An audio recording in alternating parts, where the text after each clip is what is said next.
Hey guys, Zaryage here and welcome to Ghost of Tabor. If you're new here, I do guides and gameplay on VR shooters, and this is my ultimate beginner guide for Ghost of Tabor. In this video, I will cover everything you need to know and more to give you that jumpstart that you need in this brutal game. You may need to watch part of this video multiple times, or after doing a couple raids, come back and you'll understand what we're saying, but I'll cover as much as I can to help you succeed in your first hours of Tabor. So grab your favorite drink, sit back, and listen up. This video is sponsored by Green Sky Games. More on their brand new extraction shooter Anomaly later in the video. When you first load up the game, you'll be greeted with the screen to choose PvP or PvE. I recommend choosing PvP as this is how the game is supposed to be played. You can also do training raids here, which aren't available in the PvE mode. You can always switch between the two with a click of a button from your bunker. Then once you choose a mode, you go to the character creation screen. Here you choose how to play, standing or seated, what headset you're on, some preferences for movement and turning. You can customize your character, choose a faction, Volk or Ghost, the only difference being the color of their clothing, and then choose a name. After character creation, you go to this tutorial area. This guy tells you a lot of useful stuff, so I do recommend you listen to him. Here you can get a feel for the game mechanics, the weapons, the shooting, the reloading, the meds, all of it. The backpacks, everything's back there. You can turn this guy off in the settings once you're good. Settings, audio, and then tutorials muted. This is also the same voice that tells you to put stuff in the right place in the bunker every time you load in or you come back from a raid. While we're in the settings, we'll go over a couple things because these reset every wipe. First of all, this compass. This compass is going to help you a ton finding the extract once you're in the raid. By default, this compass is going to be in the middle of your screen though. If you go to screen calibration, select your headset, then manual, and you go compass vertical position and put this to like +30 or somewhere so it's up in the top of your view here. It's out of the way and you can still find the extracts easily. Next one is player body. By default, this is on full body IK, and you can see if I crouch down, my legs are in front of me, so it's hard to pick up things from the floor. If you set this to arms only, your legs are gone and it's much easier grabbing stuff off of the floor. Pick whatever one you want. Then, if you have trouble hitting your shots, try the virtual gun stock. Much more about this in my aim guide. Definitely check that out. Link in the description. But probably the most important setting of them all is the microphone. Proximity chat is on by default, so make sure you turn this off to no VoIP or squad only VoIP. You can tell by the light on your wrist here. Green means it's on, yellow means it's squad only, and red means it's off completely. All of your settings are reset every time after wipe, so check these out every time. Once you finish the tutorial and you've extracted right here, or you go back to the safe house like this, you end up in your bunker. Now, depending on if you have any DLCs, you will have some of these rooms unlocked already, and you get extra gear and extra money. You start every wipe with the stuff based on the edition that you got. Let me get some light up in here, and I'll show you guys around. Alright, that's much better. Now, my bunker is currently in Christmas theme because of the Christmas holidays, but if you play after, it's not going to be like this. Let's go through every room, and we'll start on the first one on the right side. Armory 1. This is Armory 1. You get a couple backpacks, a couple rigs, and some weapons on this wall here. Now, that is Armory 2, and depending on your edition, you will or will not have access to this from the start.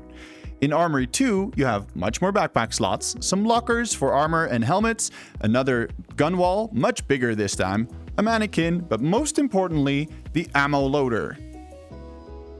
More on these two machines later in the video, but they basically allow you to make ammo and fill your magazines. Since wipe just happened, I don't have access to Armory 3 yet. Here's a clip from last week, where you can see a much larger gun wall, more lockers, more mannequins, and most importantly, in my opinion, 6 backpack slots. The next room down is your storage room. You start only with storage 1, it's got some medical supplies for you, but I recommend moving these somewhere else. Later in the video, I'll show you just how I sort my bunker, but you can do yours just the way you like it. Storage 2 and Storage 3 are locked for now. Then, the medical room. This one's locked when you start, but here you can craft bandages and NRSs, which are stims.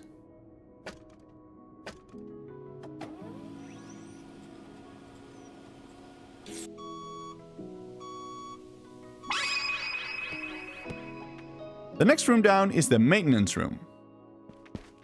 Weapon painting and armor painting is done right here. Now, depending on which DLCs or which editions you have different skins available.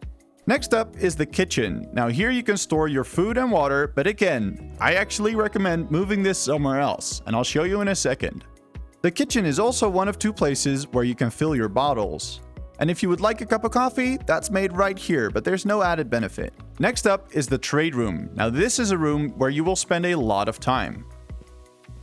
The kiosk, where you can retrieve items that you bought or anything that you dropped on the floor and that has disappeared after you went to the market or into a raid. Or anything you didn't store right. That will be in this kiosk. You can also get your rations here, more on that later. And then some storage, and now this is where I would recommend you put your food and your medical items, so you're not running back and forth between 12 different rooms, but mainly just your armory and your trade room. The kiosk also allows you to buy favorited items right from your bunker, so you don't have to go to the store. Welcome to the Temporary Workers Program. If you're seeing this, that means you've joined our team of dynamic individuals. Together, we're creating a safer future.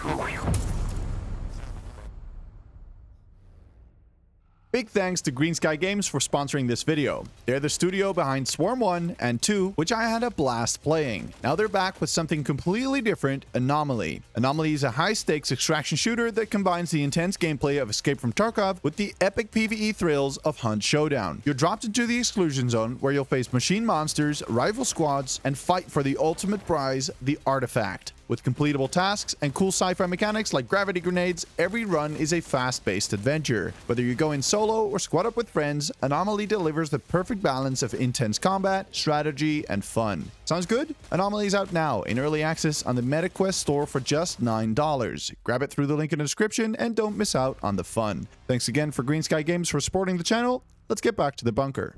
We go up the stairs and the first room is the nursery. This nursery is a grow room for plants to make NRSs, the stims that we use in Ghost of Tabor. Then the power room.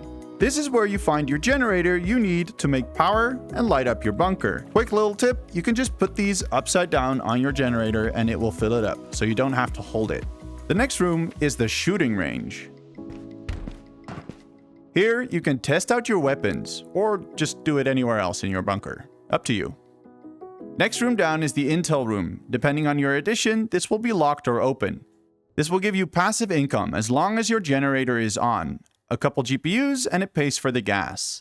And the last room in the bunker is the vault. Your money is here. You never really need to take it out though, as wireless transactions are the only thing accepted by the traders. You also have another room back here, the barracks. These barracks have some lockers and some bag slots. This never wipe room doesn't do anything yet, but you can guess what it will do in the future. And those are all the rooms in the bunker. Now let's go to the traders by opening the menu and go to Tabor Market.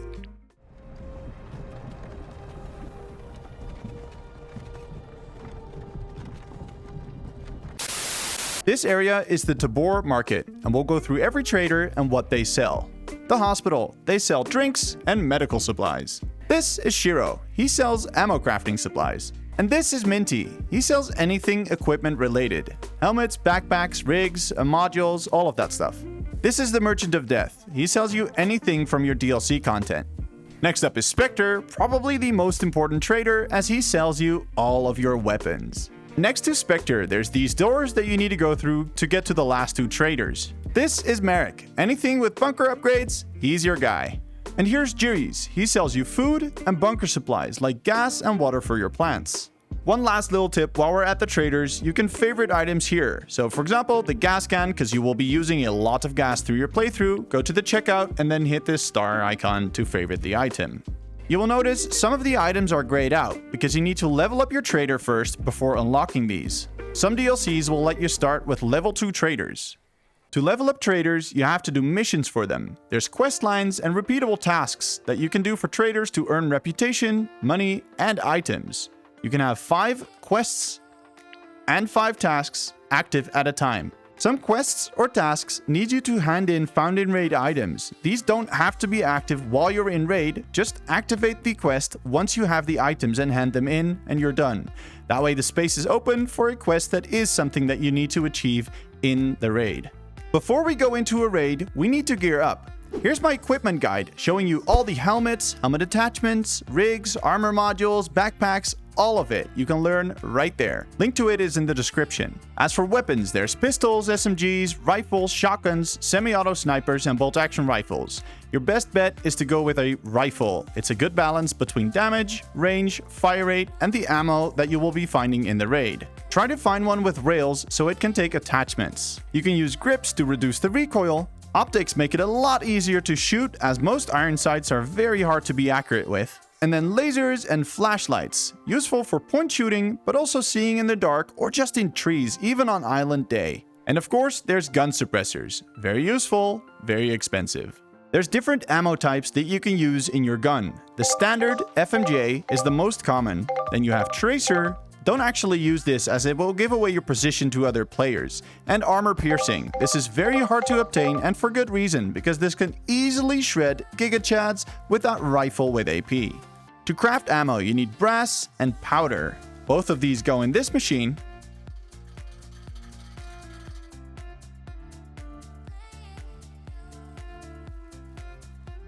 Select the ammo you want, pull the lever, and ammo comes out. To then load your magazines, you pull the box, drop the ammo using trigger, put the mag in the mag loader, press the button, and there it goes. To check the magazine in raid, you can shake it. 1 tick is 0 to 33% full, 2 ticks is 33 to 66% full, and 3 ticks is 66 to 100. The health and medical system. You've got a watch on your wrist, depending on which hand is dominant. In my case, it's my left, so it's on my right wrist. You have 100 HP.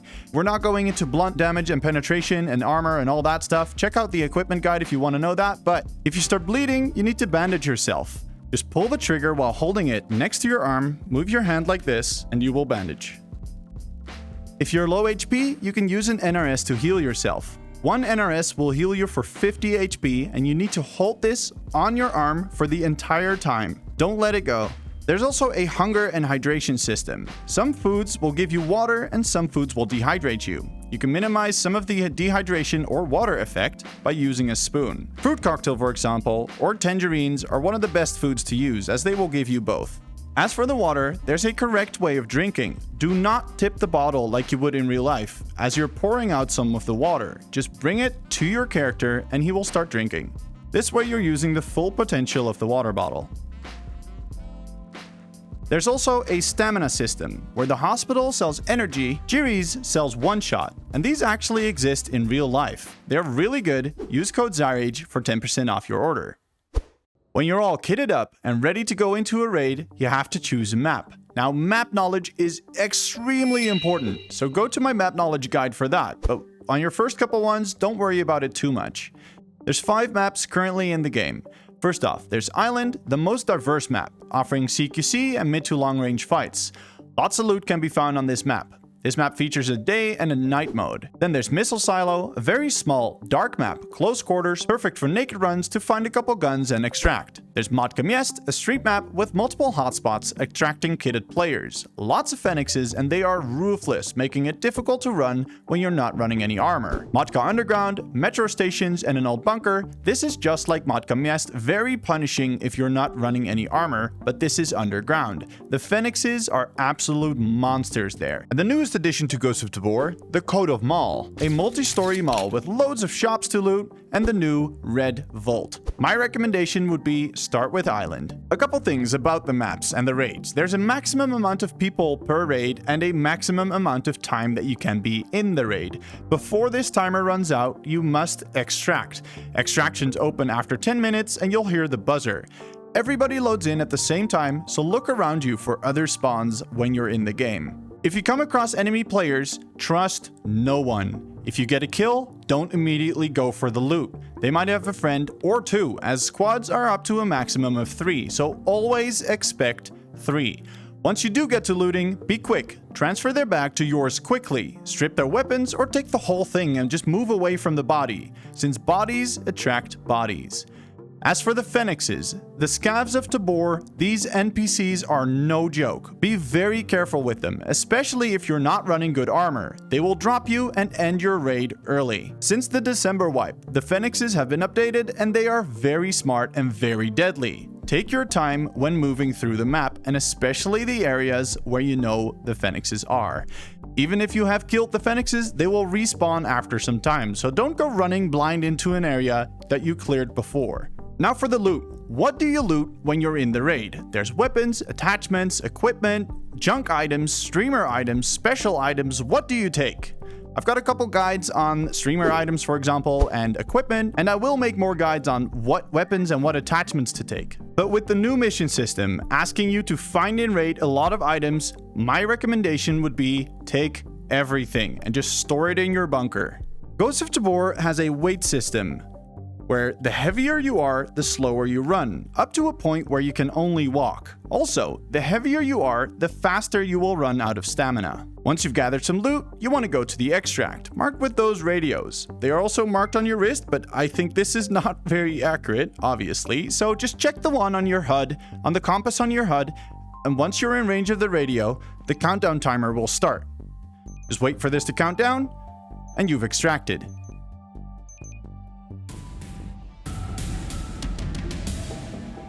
You then get this end of raid screen showing a summary, your kill list, and you can return to the safe house with all of your stuff. Now a couple things on extraction. Depending on where you spawn on the map, you will have different extracts available. Not all of them are open to you. And also, especially at the extracts, watch out for the mines. They are marked with signs, but the signs are not always very accurate. Just go with a wide berth around them before you find yourself blowing up. Once you've extracted, you can sell or store your loot. Now with the new mission system being more like Tarkov, you will probably need nearly every item at one point in your playthrough. If you don't need the money, don't sell the item. But obviously you don't need 100 identical grips for a mission, at least I hope so, so you should be good selling at least 90 of those. Where to put the loot though? We've got the lockers for the rigs and the helmets, the gun walls for the guns, and the shelves for pretty much anything else. And your backpack goes on the backpack wall here. And my meds, streamer, and special items go over here near the kiosk. Just make sure you put the items within this square and the item is not highlighting red. That way it's gonna stay there and not get reset to the kiosk. Anything that is gone is not gone, it's in the kiosk, ready for you to retrieve it. What's the goal in Ghost of Tabor? Number one, obviously, you want to have fun. You're playing a video game, but you want to progress your trader levels through quests and tasks, unlock your entire bunker, and become filthy rich. I have a money guide to become filthy rich right up here. I will be updating that in the future. Every couple months, the game comes out with a big update, and your progression is wiped. Everybody starts from scratch, and this may seem like you wasted all of your effort and your time on the last wipe. This does allow for exciting new chance to progress through the game again, using the new systems and the new maps. Then the last couple tips I'd like to give you. One is audio. You and other players make noise while moving, shooting, getting shot at, looting. Anything you do really will make noise. Be aware of this and listen for those noises. Make sure that you don't make unnecessary noise yourself, and if you think you heard something, you probably did. Next is checking if you're chambered at the start of the raid. You should do this in the bunker, but also as soon as you're in the raid. You don't want to go click on the first enemy you see. Also always check your magazine and make this a habit. Then play Tetris in your bag to fit more stuff. Have a system. Here's mine: meds, foods, energy, grenades, and extra ammo. You will need all of these in your raids in Ghost of Tabor. And the last one is rations. You get rations from the kiosk and they are free, so use them. Here's a playlist of all my guides I made for Ghost of Tabor. If you feel like anything's missing, join my Discord and drop a suggestion for one you'd like to see. If you want to see gameplay videos, here's a playlist for that. And with that, I wish you guys good luck in Ghost of Tabor, and I'll see you around.